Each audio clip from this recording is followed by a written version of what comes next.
Welcome, folks. Jay Haft here, episode 16. Beaver Dam in the state of Wisconsin, a corrupt criminal enterprise. This is a true American horror story. I'm going to show my sign again. If you can help, it'd be greatly appreciated.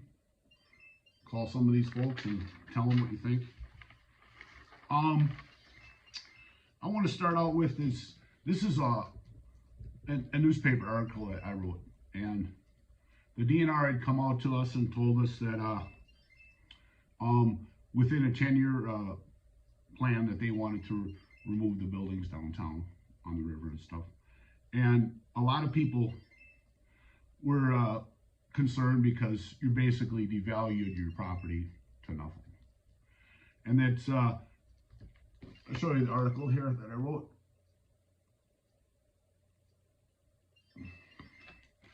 Saving Buildings is Best for Downtown. This is by Jay Haft, that's me. He's the owner of the Emotional Rescue in downtown Beaver Dam.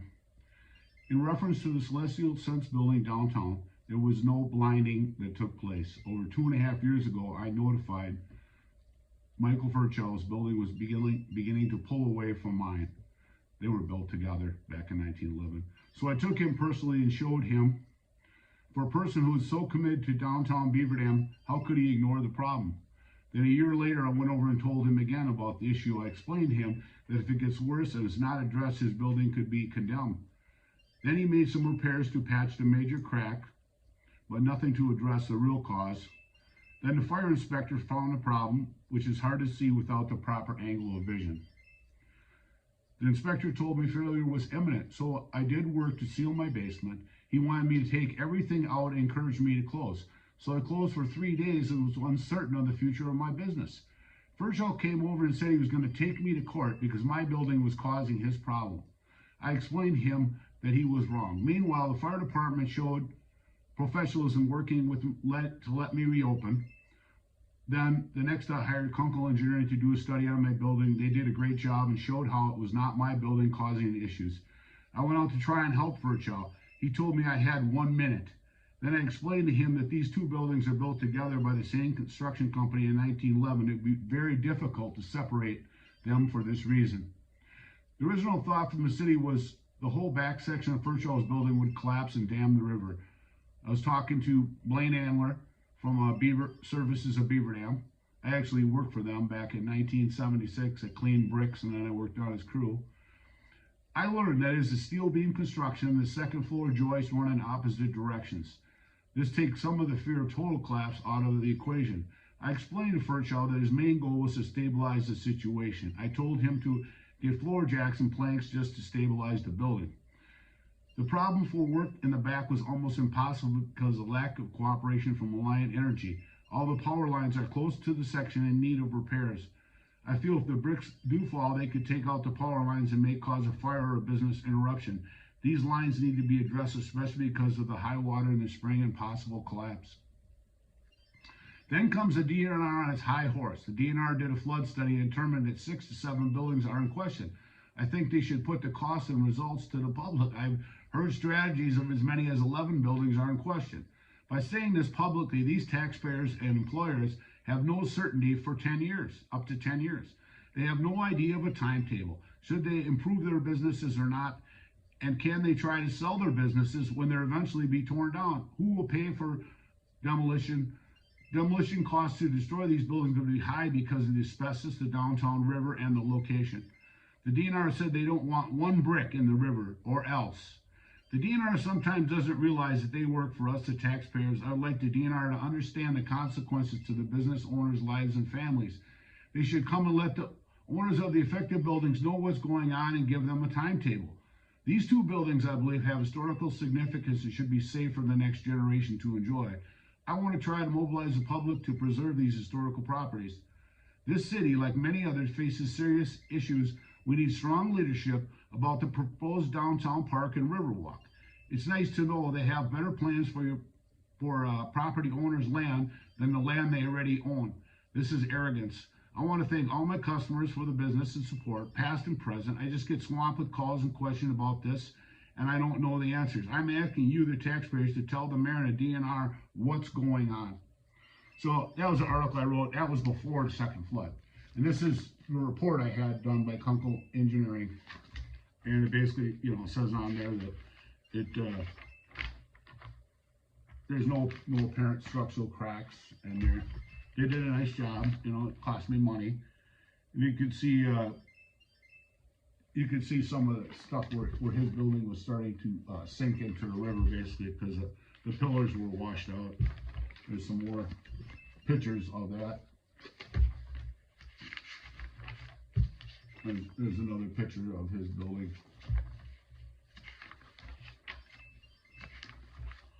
And then here you can see where he tried to patch it, but he could only get so high because that was like a 3-story building and stuff like that.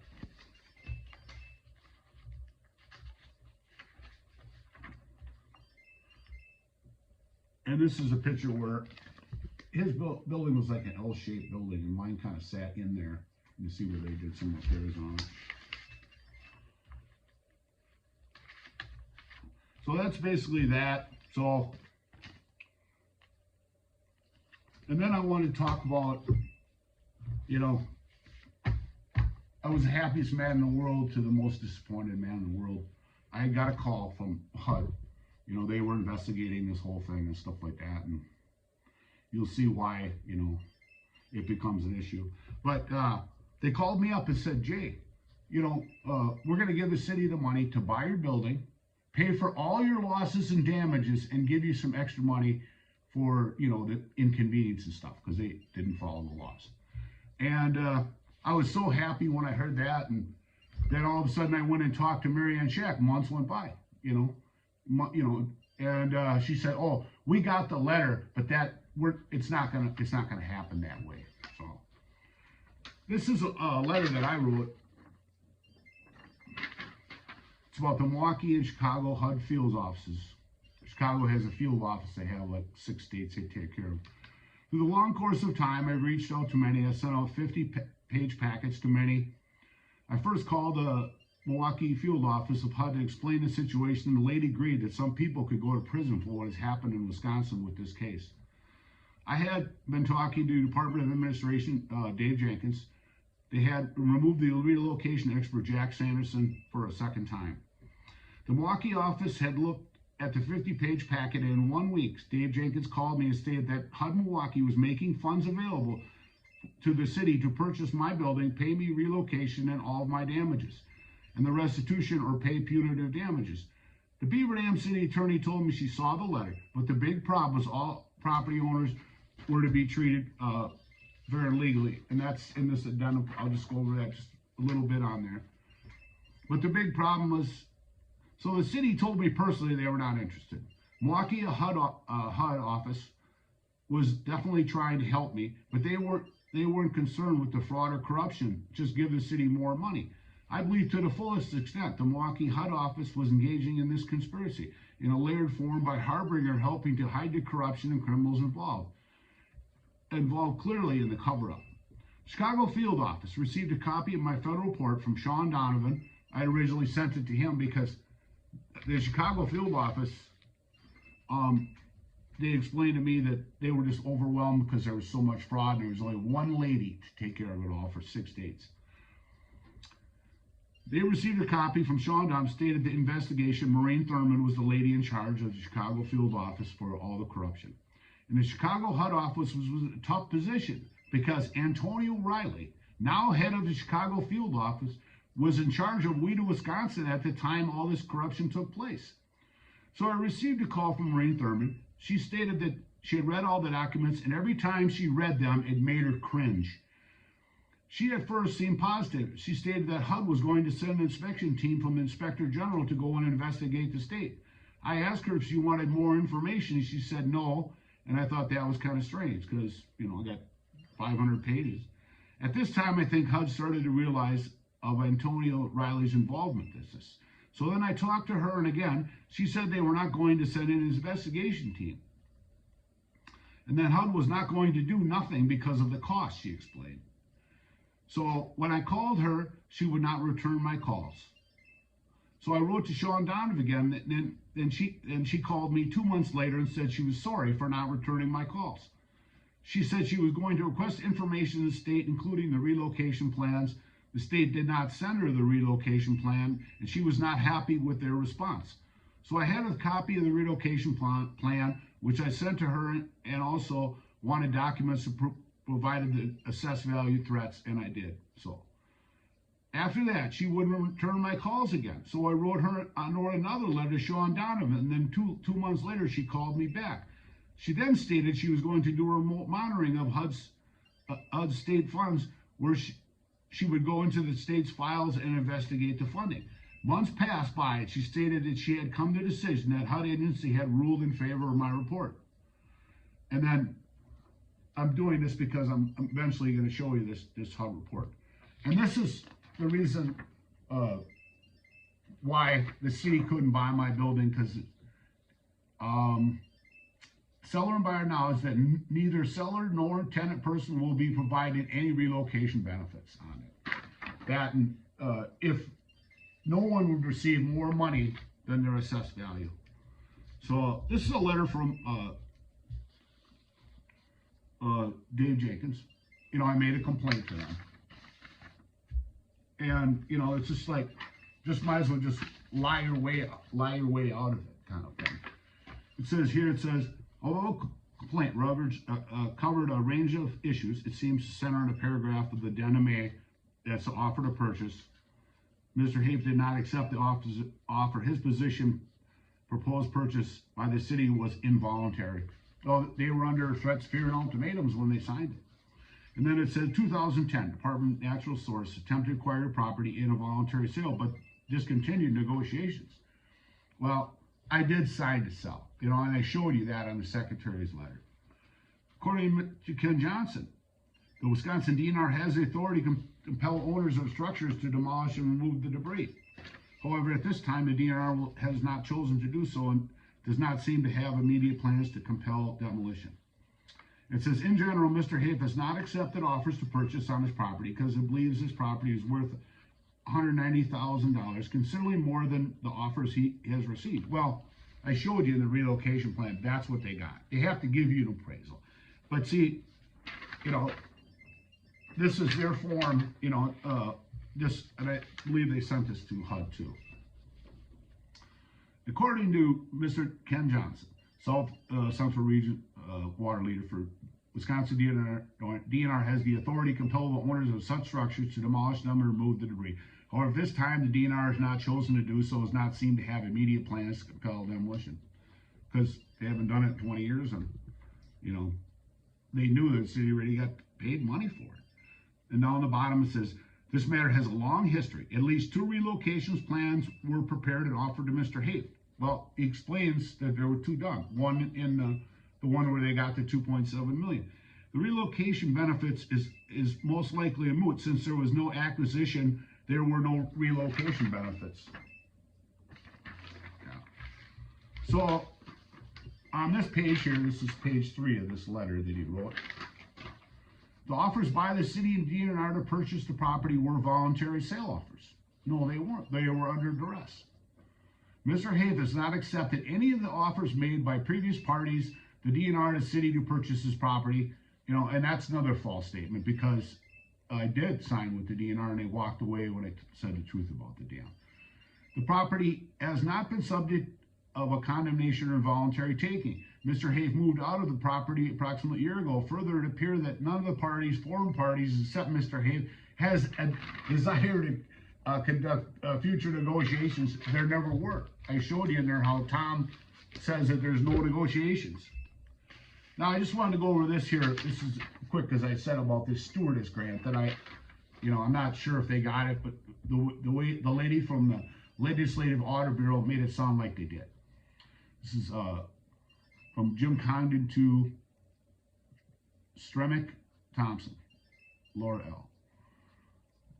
Jim, Laura, we'll be handling a discussion of the stewardship program, or you're thinking I am, even though I don't know anything about it, or were you planning on having someone that works in the stewardship program be a part of the meeting? There would definitely be a role for stewardship funding for developing the riverbank for recreational use, fishing, park-like use, and the restoration of the river for fishing habitat. Must be like putting lead paint in it. At this point, we don't have any details of the plan. I think they will come out. They have hired the consulting engineer, and we certainly can't help steer them to plan of what we'd like to see there. I think we'll appreciate knowing all options available in the process. I wouldn't worry about overload. And then greetings all. What do we know about the redevelopment plan? Is there any place for potential use of stewardship funds? If so, maybe we should bring along someone that has that area of expertise. So you can read that if you want. That's basically explaining, you know, the DNR was working to help the city.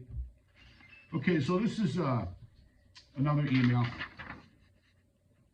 This is from Robert Davis to Todd Hutchinson. Todd, he's got on here at abc.com. Hi, Todd. I've enclosed a letter of support that I sent to WIDA for tax credits. I have a hard copy that will go in the mail tomorrow. Regarding the support for the NSP grant through the Department of Commerce, DNR Secretary Matt Frank called Commerce Secretary Dick Leinenkugel to voice his support in place of sending him a letter. Are you aware of any other letters of support you may need in this project so I can start to run them up the ladder? And that's Robert Davis. So they're all working together for this development. And this is an interesting letter here. You know, I told you about Antonio Riley, how he worked for WIDA, you know, in Wisconsin. Then President Obama put him in charge down in Chicago as, you know, running the HUD field office. I'll show you that letter. This is very interesting here because WIDA, we do so you can. Dear Mr. Lucas, as the Second Director of Wisconsin Housing and Economic Development Authority, that's WIDA, I'm requesting and confirming a letter regarding the position of the U.S. Treasury related to the utilization of returned 2008 disaster credits. Specifically, WIDA is requesting information by U.S. Treasury letter that the 2008 disaster relief credits, which are returned in 2009, be relocated in 2009. I referenced Mr. Munka's letter dated 27/2009 to the Louisiana Housing Finance Agency, which indicated similar authority regarding to so-called GO zone credits. I also referenced email dated August 10, 2009 to Bill Beauregard, a member of my staff, which seems to somewhat informally confirm his position for disaster relief credits. I am sure you can appreciate our desire to move all uncertainty from this issue. In short, I'm asking for a letter from your office as it relates to the subject matter so that I can maximize the production of affordable housing under Section 42 program in Wisconsin this year. Best regards, Antonio Riley. So that's kind of interesting, and I'll show you why it is in a little bit. This here is another one from the Department of Natural Resources. You know, it's amazing how they get involved with everything. You know, it's like, and this is Antonio Riley to Rob Davis to Antonio Riley. I'm writing to express my support of the joint application by Wisconsin Redevelopment and Impact 7 by the state for funding for the Affordable Housing Tax Program. Wisconsin Department of Natural Resources has been working closely with Wisconsin Redevelopment and the City of Beaver Dam to find a way to allow the redevelopment of the Cotton Mill building. You know, and it pretty much reached the conclusion that they couldn't do it. The Department of Natural Resources is very interested in working with the developers in the City of Beaver Dam to develop a comprehensive revitalization plan that includes how to develop the mill building in a sustainable way. DNR has been working extensively with the City of Beaver Dam to drive a similar sustainable for a number of other properties along the river. I urge WIDA to support this collaborative effort to develop the Beaver Dam Cotton Mill building. This is a key part of the plan. Well, they knew it was in the hydraulic shadow of the dam failure. You saw the dam failure maps where they said that the dam didn't exist in there. But the one question I have is, you know, how does this affect the flood insurance program? Because people were thinking that, you know, nobody was in the floodplain anymore because, you know, the dam was, you know, removed. Does that affect the liability for the city if something actually happens, you know, that nobody thought they needed? Okay, this one I showed you before, but this is kind of interesting on the bottom. It says, this is an article from the the paper. But the most interesting thing on the bottom here, it says more than $100 million in Recovery and Reinvestment Act for affordable housing in form of loans or grants were awarded to 36 developments across the state. So I looked at that, and I have on this one, there was only like 7 to 1 year. So I don't know how many years they went back. You know, they could have took this $100 million. The big thing with this flood recovery money is hazard mitigation. They could have fixed dams. They could have fixed culverts. They could have done flood proofing on buildings and stuff, and helped the cities with lift stations and stuff to prevent flooding. That's what the money is intended for the flood victims, and then to prevent floods. It's one of those things that you know, it's unbelievable that all the money should go to these WIDA developers, and did he actually look if they were overfunded or how much funding they had or whatever? So it's interesting, and I want to go over these one time because I had them way back, and I went over these. This is from the Stafford Act. You know, Beaver Dam was declared a federal disaster area in 2008, and these are laws applies. And they came out with these laws so there was a fair and orderly way to treat people, and, you know, rules and regulations. And then the penalties I'm not going to go over, but the big thing I want to go over is duplication of benefits on here. That's right here, section 312. And this applies over and over and over and over.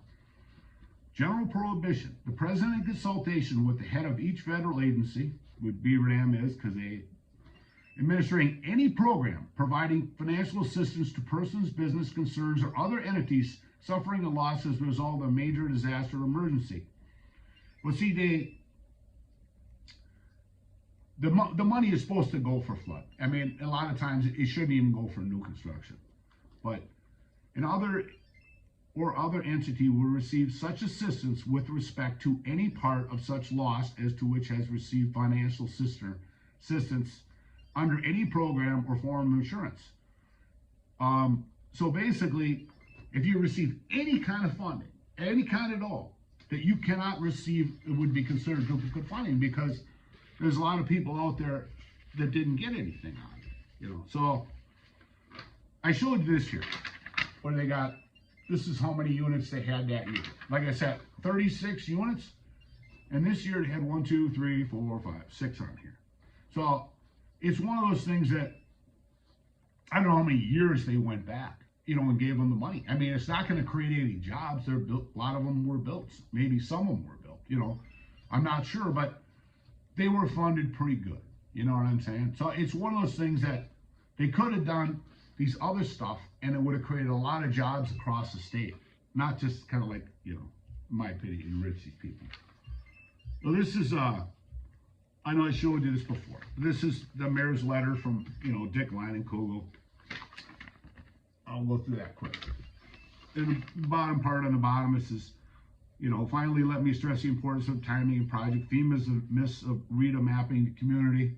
This was 2009, and the maps finally came out in 2012.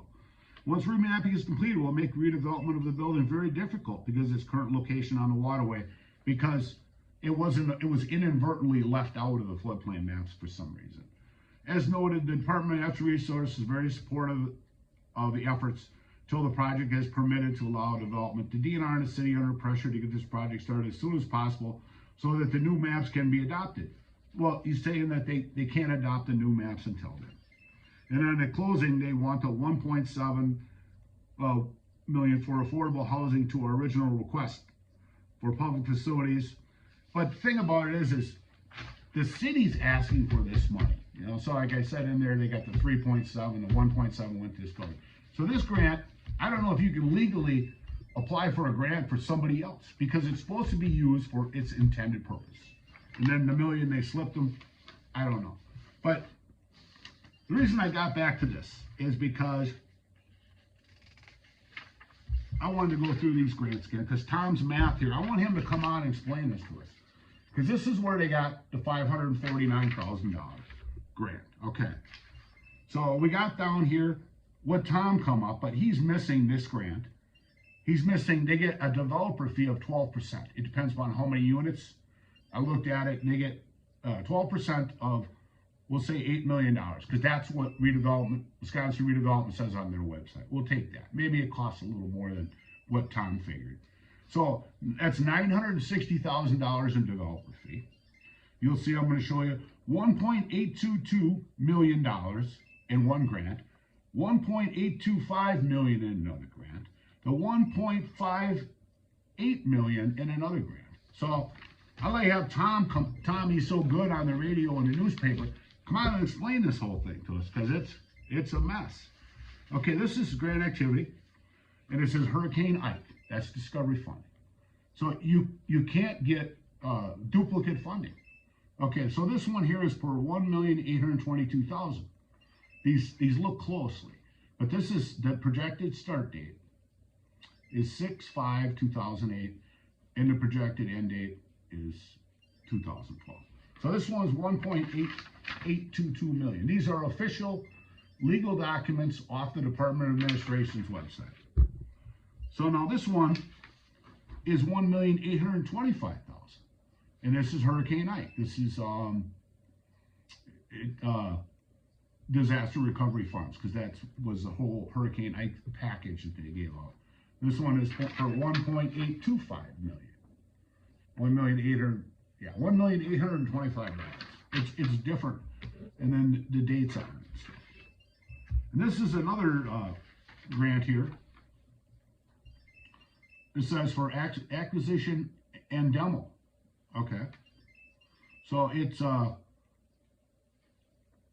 this is Ike 8, and it's $1.58 million. So $1,580,000.